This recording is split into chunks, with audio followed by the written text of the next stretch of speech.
Bonjour Nicolas. Bonjour Caroline. Bienvenue sur le plateau de la matinale Nicolas Brochard. Alors, vous êtes déjà venu sur le plateau, c'est ce que je disais il y a quelques temps.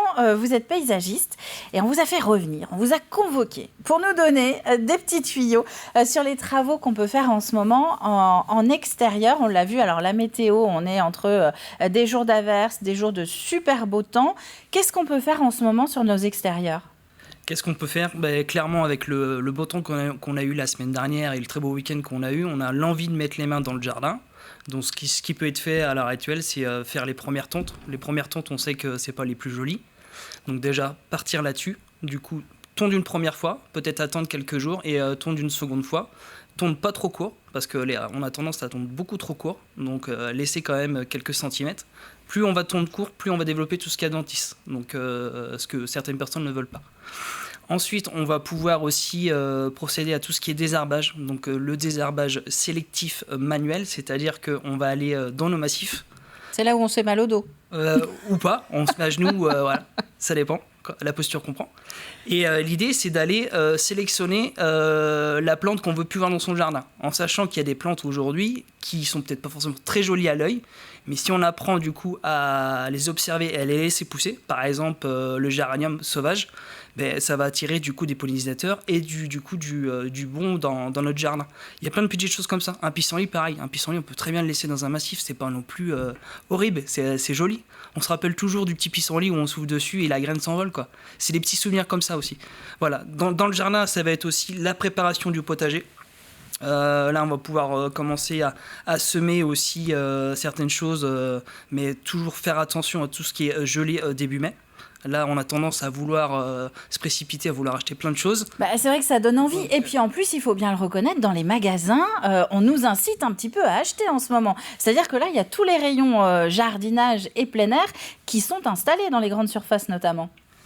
C'est trop tôt. C'est trop tôt, on peut commencer à se mettre dans le jardin tranquillement, mais c'est vrai que pour avoir discuté avec un collègue sur la commune, horticulteur, souvent il faut attendre début mai, quoi. On peut commencer à préparer la terre. Ce qu'il va falloir anticiper, c'est aussi tout ce qui est paillage. Le paillage, donc soit avec des copeaux, soit avec du broyat, soit avec de la paille, pour éviter tout ce qui est évapotranspiration, pour pouvoir garder un sol assez humide. Voilà. L'idée, elle est là aussi. Donc là, si je vous comprends bien, on est quand même encore pour le moment sur une période de préparation. On est en train de bichonner un petit peu, c'est ça, ces extérieurs, en attendant de passer le mois de mai où là, on va se mettre à planter. Ouais, clairement, le mois de mai, ça va être mi-mai. Clairement, après les 5 glaces, ça va être là où on va se mettre dans le jardin sur les plantations. Là, ce qu'on peut faire à la limite, c'est si on a des petits coups de cœur sur des plantes vivaces, à la limite, on peut se faire plaisir et pouvoir planter quelques arbustes aussi pour pouvoir pallier quelques petits trous, quoi. Alors, vous parlez des 5 glaces, ça faisait partie des questions que je voulais vous poser. Est-ce qu'en 2023, réchauffement climatique, etc., les 5 glaces sont toujours une date pivot, un moment clé qu'il faut attendre, ou alors c'est un petit peu passé, ce dicton ?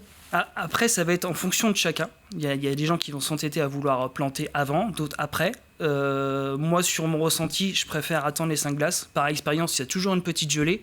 Après, ce qui est possible de faire, c'est planter et protéger le plant. Mais on voit bien qu'en termes de pousse et de météo, aujourd'hui, mi-mai, c'est, je vais pas dire la période idéale, mais clairement, entre planter mi-mai ou fin avril, clairement, on a quasiment le même résultat, quoi. Donc, il faut encore réfréner ses ardeurs pendant encore un petit mois, on va dire. Il vaut mieux être prudent, quoi. Voilà. Les fruitiers, on commence à voir là certains bourgeons, des fleurs même. On n'est pas à l'abri, vous venez de le dire, de certaines gelées. Qu'est-ce qu'on en fait ? Est-ce qu'on se dit qu'il faut les couvrir pour les protéger encore ou on laisse aller et puis advienne que pourra ? Clairement, il faut laisser aller. Je laisse la nature faire, quoi. Voilà. Ouais. D'accord, donc on ne s'inquiète pas si les fruitiers commencent à fleurir. On attend. Après, à un moment donné, on ne peut pas mettre le jardin sous cloche. En fait, il faut laisser la nature et la vie est faite d'expérience et le jardin c'est fait d'expérience aussi. Voilà. On parle de plus en plus en Vendée tous les ans de restrictions d'eau arrivées à l'été et même de plus en plus tôt. Est-ce que là aussi on peut un petit peu anticiper ? Vous parliez du potager tout à l'heure. Est-ce que ça veut dire qu'on va essayer de privilégier les tuyaux poreux, par exemple, qu'on va mettre dans les potagers pour éviter les arrosages en extérieur après l'été ? Les tuyaux poreux, ça peut être une solution, mais si on peut l'éviter, ce serait quand même l'idéal. L'idée, c'est quand même de préparer son potager en amont, surtout l'hiver, pour lui mettre tout ce qui est matière organique. Donc ça va être de la paille, par exemple on peut mettre tout ce qui est déchets de tonte, mais déchets de tonte, va falloir y aller sur un dosage pas trop conséquent parce que c'est dosé en azote. Donc du coup on va avoir un effet inverse. On met pas tout le bac. Voilà. Et sur du broyat de branches, etc. L'idée, c'est vraiment du coup d'alléger et que le sol soit vivant au niveau de votre potager, quoi. L'idée, c'est pas de se dire, ben voilà, on arrive au début mai, on n'a pas travaillé le sol depuis, je vais dire une bêtise, mais octobre. Ben clairement, il faut s'y mettre un petit peu en amont. Mais il n'est pas trop tard, on peut travailler le sol, le pailler. Et l'idée, c'est de... Par exemple, il y a des choses qui se vendent, c'est les Oya. Donc c'est des poteries qu'on enterre dans le sol, dont on va remplir d'eau. Et avec du coup la capération des racines, en fait il y a juste le suivi du remplissage de la poterie. Voilà. Après ça reste un budget, donc à voir en fonction des plantes que vous avez, mais ça peut aider. Avec une petite pensée pour la poterie de Némi, je crois, qui en fabrique. Et donc là, c'est du fabriqué en Vendée.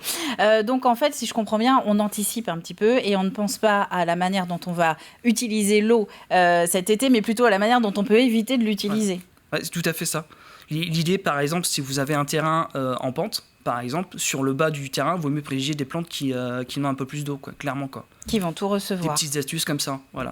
Au niveau des plantes, justement, quelles essences on va planter? Alors là, on va laisser de côté un petit peu le potager. Au niveau des fleurs, des arbustes, nous, en Vendée, qu'est-ce qu'on peut utiliser? Ce qu'on peut utiliser et qui peut être facile à mettre dans les jardins, c'est tout ce qui va être variété de sauge. On retrouve aussi tout ce qui est agapanthe. Il va y avoir des fleurs annuelles, mais les fleurs annuelles, on sait bien que du coup que c'est un peu plus gourmand en eau, mais il y a certaines qui demandent un peu moins d'eau. Donc peut-être travailler là-dessus. Et tout ce qui est vivace, donc campanule, etc., gazon d'Espagne, pour amener de la couleur et du peps dans vos jardins, quoi. Voilà. Sur la dernière minute qu'il reste, je vais vous poser 2 petites questions qui ont été transmises par une téléspectatrice qui nous a envoyé le message par Facebook. Elle a planté des tulipes l'an dernier, 5 bulbes, il n'y en a que 2 qui ressortent cette année. Est-ce que c'est normal ? Oui, c'est normal, c'est la nature. Donc le bulbe dans la terre peut du coup pourrir ou soit se faire absorber, on va dire, par des êtres vivants. Et c'est tout à fait normal, quoi. Et alors, deuxième question, on parlait de la tonte, de la réutilisation de la pelouse. C'est une bonne idée, mais comment on fait pour éviter peut-être la repousse d'adventice si on repousse toute la pelouse qu'on vient de couper ?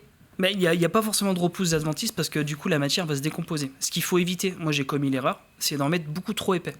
Vaut mieux en mettre très peu à la fois et laisser le temps de se décomposer. L'erreur qu'on peut commettre, c'est d'en mettre beaucoup trop. On se dit, du coup, on en met une épaisseur et ça étouffe. Mais non, bien au contraire, ça développe les adventices.